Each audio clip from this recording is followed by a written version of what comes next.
আমার সাথে এই মুহূর্তে মুফতি সাইফুল ইসলাম রয়েছেন, head of Islamic studies and Sharia Witton international স্কুলে। আসসালামু আলাইকুম স্যার, আশা করি ভালো আছেন। ওয়ালাইকুম আসসালাম ওয়া রাহমাতুল্লাহ। জি ভালো আছি, আপনি কেমন আছেন? ভালো আছি আলহামদুলিল্লাহ। এই যে স্পোর্টস ডে উদযাপিত হচ্ছে, কেমন অনুভব করছেন? অবশ্যই আমি আমার আর কি ছোটবেলায় হারিয়ে গেছি বলবো, কারণ এই খেলাগুলো একসময় তো আমরা আমাদের ছোটবেলায় খেলেছি।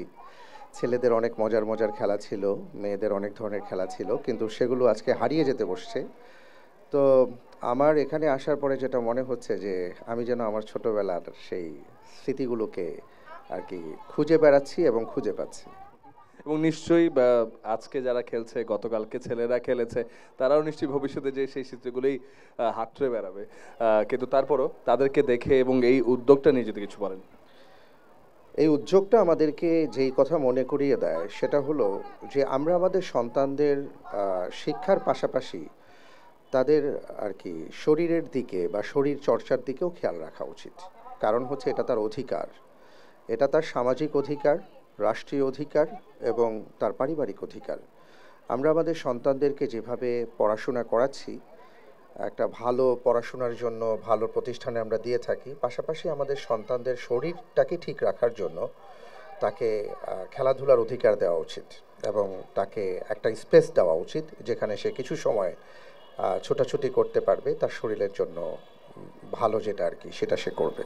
নিশ্চয়ই শরীরচর্চার কথা বলছিলেন, এবং আরেকটা ব্যাপার হচ্ছে যারা খেলাধুলার মধ্যে থাকে, স্পোর্টসের মধ্যে থাকে, মেন্টালিটি মাইন্ডসেটের ব্যাপারেও ভালো কথা বলা হয়ে থাকে। সেই পার্সপেক্টিভ থেকেও যদি কিছু যোগ করেন। নিঃসন্দেহে আপনি যদি দেখেন আমাদের ইসলামিক জীবন বিধানে আমরা দেখি যে রাসূল সাল্লাল্লাহু আলাইহি ওয়াসাল্লাম কিন্তু আমাদেরকে কিছু বিষয়ে শরীরচর্চার ক্ষেত্রে আমাদেরকে উৎসাহিত করেছেন। যেমন আমি এখানে ঘোড়দৌড়ের কথা বলতে পারি। আপনি নিশ্চয়ই ভালো করে জানবেন যে যখন ঘোড়দৌড়টা দেওয়া হয়, এটা এমন একটা বিষয় যে এর সাথে যিনি ঘোড়ায় চড়েন তার শরীরের প্রত্যেকটা অঙ্গ প্রত্যঙ্গ কিন্তু কথা বলে। তো তারপরে দৌড় প্রতিযোগিতা ছিল, তারপরে তীর নিক্ষেপণ ছিল। এইভাবে অনেক ধরনের খেলা তৎকালীন সময় ছিল এবং কিছু কিছু ব্যাপারে তো রাসূল সাল্লাল্লাহু আলাইহি সাল্লাম নিজে সাহাবাদেরকে উৎসাহিত করতেন এবং তারা সেইভাবেই জীবনযাপন করেছেন। আর সেই কারণে তাদের শক্তি সামর্থ্য ভালো ছিল, তাদের মেধা ভালো ছিল। আমাদের কিন্তু আজকে মেধাও হারিয়ে যাচ্ছে, কারণ আমরা শরীরচর্চা করছি না। শরীর যদি ঠিক না থাকে তাহলে আমাদের মেধা, মনন সব দিক থেকেই কিন্তু আমরা পেছনে পড়ে যাব। এবং আরও একটা বড় বিষয় হলো, বিশেষ করে যারা একটু উঠতি বয়সের, যারা বয়ঃসন্ধির সময়টা পার করছেন, ওই সময় যদি আমরা আমাদের সন্তানদের খেলাধুলার ব্যবস্থা না করি, দেখা যায় যে ওরা ওদের নানা ক্ষেত্রে নানা দিকে ওরা হারিয়ে যেতে থাকে, যেটা আমাদের সমাজে পরবর্তীতে একটা আর কি নেতিবাচক প্রভাব পড়ে।